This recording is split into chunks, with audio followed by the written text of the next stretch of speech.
Today we're working on the big WC58 command car and changing the oil, doing some tune-up. I'm going to check the dwell, make sure the points are good, and put the dwell meter on it and get it fine-tuned. This one seems to be running a little bit rich, so I might have to make some carburetor adjustments too. But the point of this video is to talk about changing the oil in these old military vehicles that have the standard military filter set up on them. I have a little trick that I do. It seems that over the last, I don't know, 10 or 15 years, the gaskets that come with the filter, and they are generous enough to give you the crush washers for the oil pan and for the top of the filter, which is nice. But it seems that the rubber gasket is just not quite big enough. It should fit pretty snugly inside the outer diameter of the filter lid, or the housing lid, but it doesn't, and it can create problems. You know, you tighten that up, that gasket slips out, and then you got oil flooding all over the place, and it's a big old mess.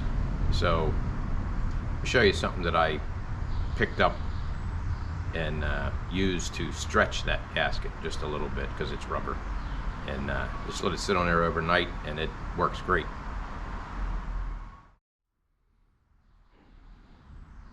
This is some kind of a globe off of something or other, I'm not sure what, but I like keeping it around the garage, and I'm wondering it hadn't get broken by now, but I like keeping it around the garage just for things like this.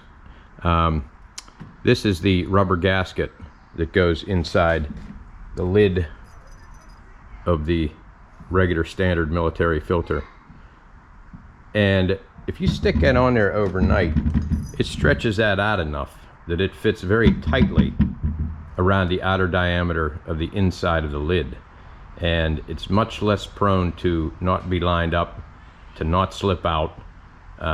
Just works a hell of a lot better.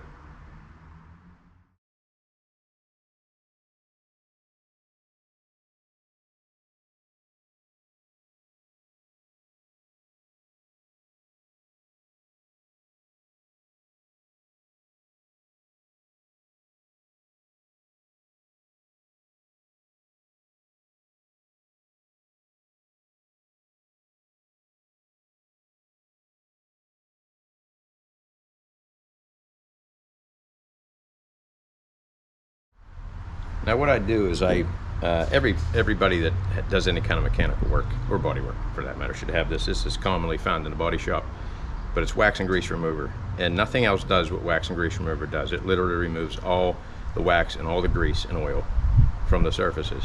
It borns them into this stuff, you run over it with a rag, and it sucks it all off the surface, and you have a perfectly clean surface. And that's what we want to go for here on the lid, where you're laying the rubber gasket into, and on the mating surface that's on the top of the canister itself. And you have a lot less chance of that gasket slipping out and making a big old mess on you if you get it very clean and unslippery.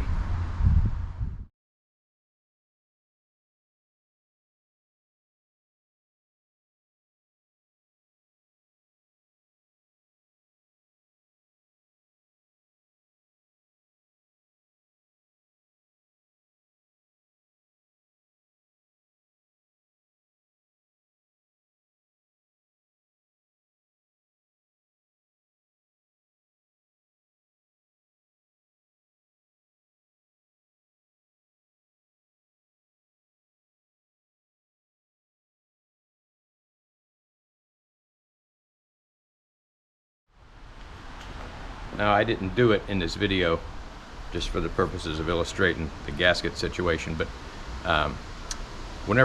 before you put the lid on that filter, before you get it buttoned up, you're going to want to fill that housing up with oil after you put the filter in.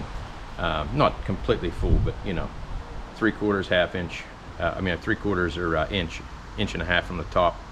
That'll prevent any loss of oil pressure immediately on startup.